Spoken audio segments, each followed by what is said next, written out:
வணக்கம். டாக்டர் கேபர் மாட்டே மன அதிர்ச்சி, அப்புறம் நம்பகத்தன்மை, குணப்படுத்துதல் பத்தி அவர் சொன்ன சில முக்கியமான விஷயங்களை இன்னைக்கு கொஞ்சம் ஆழமா பார்க்கலாம். அவர்கிட்ட இருந்து கிடைச்ச ஆதாரங்கள் சில ஆழமான சிந்தனைகளை தொடுது.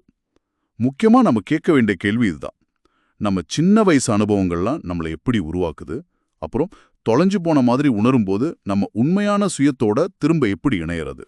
ஆமா, இதுல பாத்தீங்கன்னா உணர்ச்சிக்கும் உடல் நலத்துக்கும் ஒரு பெரிய தொடர்பு இருக்குன்னு தெரிய வருது. நிச்சயமா. நம்ம நோக்கம் என்னன்னா, இந்த தொடர்பை புரிஞ்சுக்கிட்டு நம்ம முழுமையா உணர என்ன வழிகள் இருக்குன்னு பாக்குறது தான். சரிதான்.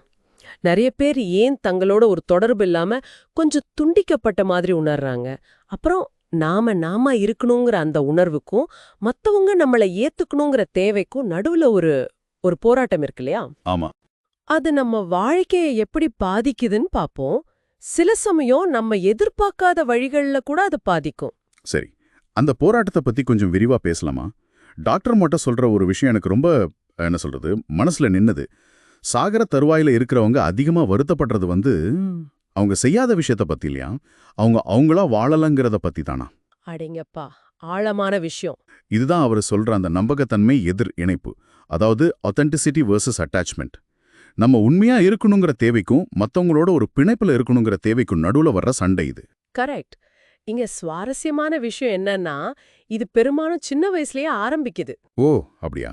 ஆமா, குழந்தைங்க ரொம்ப இயல்பா அவங்க உணர்வுகளை அப்படியே வெளிக்காட்டும் போது சில சமயம் அது ஏத்துக்கப்படாம போகலாம். ஏன் அப்படி? அது பெற்றோரோட அறியாமையா இருக்கலாம், இல்ல அவங்களோட மன அழுத்தம், அவங்களுக்கே தீர்க்கப்படாத சில காயங்கள். இதனால குழந்தையோட உணர்வுக்கு சரியா ஸ்பந்திக்க முடியாம போகலாம். சரி. அப்ப குழந்தை என்ன கத்துக்குதுன்னா, ஓ, நானா இருந்தா எனக்கு முக்கியமான இந்த இணைப்பு கிடைக்காது போலன்னு. அதாவது அன்பு கிடைக்காதுன்னு பயப்படுதா? ஆமா. இது வெளிப்படையா குழந்தைய திட்டுறது அடிக்கிறது மூலமா மட்டும் வரணும்னு இல்ல, ரொம்ப மென்மையா உணர்ச்சியை மறுக்கிறது கூட போதும். இது உள்ளுக்குள்ள இருக்கிற அந்த சின்ன அமைதியான குரலை நம்ம உள்ளுணர்வை அமைதியாக்கிடும். இந்த அளவுக்கு ஆழமா அந்த துண்டு பிறந்தா அப்புறம் எப்படிங்க திரும்ப இணையறது? உண்மையா யாருன்னு சொல்றது சுலபம், ஆனா நடைமுறையில? நல்ல கேள்வி. இதுக்கு டாக்டர் மாட்டே ஒரு வித்தியாசமான அணுகுமுறை சொல்றாரு.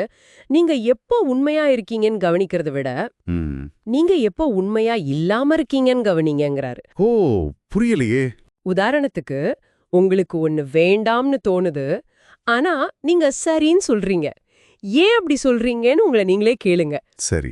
அந்த நேரத்துல உங்க உண்மைக்கு எதிரா நீங்க செயல்படுறத உங்க உள்ளுக்குள்ளேயே ஒருத்தர் கவனிக்கிறார் இல்லையா? ஆமா, ஒரு உள்ளுணர்வு மாதிரி. அதேதான். அந்த கவனிக்கிறவர் தான் உங்க உண்மையான சுயத்தோட ஒரு பகுதி. அத கவனிக்க நீங்க அந்த சுயத்தோட தொடர்பை வலுப்படுத்துறீங்க. இது கேட்க நல்லா இருக்கு. ஆனா இந்த வேண்டான்னு சொல்ல முடியாம சரின்னு சொல்றதுக்கு பின்னாடி குற்ற உணர்ச்சி, பயம் இதெல்லாம் இருக்குமே? நிச்சயமா இருக்கு. சரியா சொன்னீங்க. குற்ற உணர்வு நாம தப்பு செஞ்சோன்னு மட்டும் வர்றதில்ல. மத்தவங்கள ஏமாத்திட்டோமோ, அவங்கள காயப்படுத்திட்டோமோங்கிற கவலை இருந்தும் வரும். ஆமா. இது சின்ன வயசுல நம்மள பாதுகாக்க உதவிய ஒரு பழைய நண்பன் மாதிரி.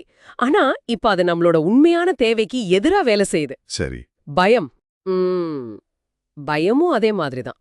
சின்ன வயசுல அனுபவிச்ச பாதுகாப்பற்ற தன்மை, அதை சரியா கையாளாம விட்டா அது பின்னாடி காரணம் தெரியாத ஒரு தொடர்ச்சியான கவலையா, கிரானிக் ஆங்ஸைட்டி மாறிடலாம். இப்போ நீங்க சொன்னதுல ரொம்ப முக்கியமான ஒரு கட்டத்துக்கு வரும், மனம் உடல் இணைப்பு. டாக்டர் மாட்டே அதை பத்தி என்ன சொல்றாரு? ஆமா, இது ரொம்ப முக்கியம். அவர் என்ன சொல்றாருன்னா, மனசும் உடம்பும் வெறும் இணைக்கப்பட்டதில்ல, அது ரெண்டும் ஒரே அமைப்பு, ஒன் சிங்கிள் சிஸ்டம்ங்கிறாரு. அட, இது பெரிய விஷயமாச்சே. ஆமா, நம்ம உணர்ச்சிகள், நரம்பு மண்டலம், ஹார்மோன்கள், நம்மளோட நோய் எதிர்ப்பு சக்தி, இது எல்லாமே ஒன்னோடு ஒன்னு இணைஞ்சிருக்கு. ஒரே உயிர் வாழும் சிஸ்டம் இது. அப்போ மனசுல வர அழுத்தம் உடம்ப பாதிக்குமா? நேரடியா பாதிக்கும். நீண்ட நாடு உணர்ச்சி ரீதியான அழுத்தம், இல்ல தீர்க்கப்படாத அதிர்ச்சி, இதெல்லாம் மனசை மட்டும் பாதிக்காது, நம்ம உடம்பையும் பாதிக்கும். உதாரணம் ஏதாச்சும்? அவர் ஒரு பெண்ணோட கதையை சொல்றாரு. லூப்பஸ் மாதிரி ஒரு தீவிரமான நோய் இருந்திருக்கு. அவங்க தன்னோட உணர்ச்சி ரீதியான பிரச்சனைகளை சரி செஞ்சதுக்கு அப்புறம் அந்த நோயில இருந்தும் குணமாயிட்டாங்கன்னு சொல்றாரு. நம்ப முடியல, ஆனா சக்தி வாய்ந்ததா இருக்கு. உணர்ச்சிக்கும் உடம்புக்கும் இருக்கிற தொடர்புக்கு இது ஒரு நல்ல சான்று. சரி. அதிர்ச்சிங்கிறது ஒரு காயம்னு வச்சுக்கிட்டா குணப்படுத்துறத எப்படி அணுகிறது? நிறைய பேர் அவங்களோட வலியை விட என் வலி ஒன்னும் பெருசில்லன்னு நினைச்சுப்பாங்க இல்லையா? ஆமா, அந்த வலியோட படிநிலை, ஹையரார்கி ஆஃப் பெயின் பத்தி அவர் பேசுகாரு. அத அவரு சுத்தமா நிராகரிக்கிறாரு. அப்படியா? ஆமா, அது குணப்படுத்துதலுக்கு உதவாதுங்கிறாரு. ஒருத்தருக்கு ஏற்பட்ட காயம் அது பார்க்க சின்னதா தெரிஞ்சாலும் சரி, பெருசா தெரிஞ்சாலும் சரி, அத அவங்களோட காயம். அத கவனிக்கணும். அப்போ குணப்படுத்துதல்னா என்ன? அது ஏதோ உடைஞ்சு போனது ஒற்ற வேலை இல்ல. அந்த உடைஞ்ச நிலைக்கு அடியில இயல்பாவே இருக்கிற நம்ம முழுமைய திரும்ப கண்டுபிடிக்கிறது. லியோனார்ட் கோஹன் சொல்ற மாதிரி, சொல்லுங்க. உடைஞ்ச இதயத்துக்கு கீழே கத்துக் கொடுக்கிற இதயம் ஒன்னு இருக்குன்னு சொல்வாராம். அந்த மாதிரி. ரொம்ப நல்லா இருக்கு. அப்போ இதெல்லாம் கேட்டுட்டு இருக்கிறவங்களுக்கு என்ன அர்த்தம்? முதல் விஷயம், நம்ம சின்ன வயசு அனுபவங்கள் நம்ம மேல எவ்வளவு ஆழமான தாக்கத்தை ஏற்படுத்துதுன்னு புரியுது.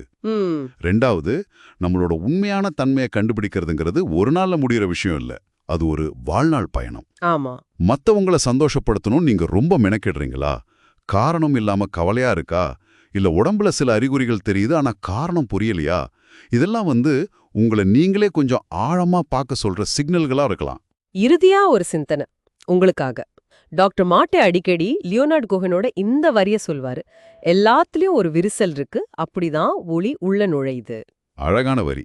ஒருவேளை நீங்க விரிசல்னு நினைக்கிற இடங்கள், நீங்களா இல்லாத தருணங்கள், உங்க காயங்கள், அத ஆராய்ஞ்சு பாக்குறது, அந்த உடைஞ்சதையே பார்த்துட்டு இருக்கிறது இல்ல. அப்புறம் அந்த விரிசல் வழியா உங்க சொந்த ஒளி, உங்க உள்ளுக்குள்ள இருக்கிற அந்த முழுமை எப்படி வெளிய வர காத்துட்டு இருக்குன்னு கண்டுபிடிக்கிறது. அப்படி அந்த ஒளிய உள்ள வர அனுமதிச்சா அது உங்களுக்கு எப்படி இருக்கும்னு யோசிச்சு பாருங்களேன்.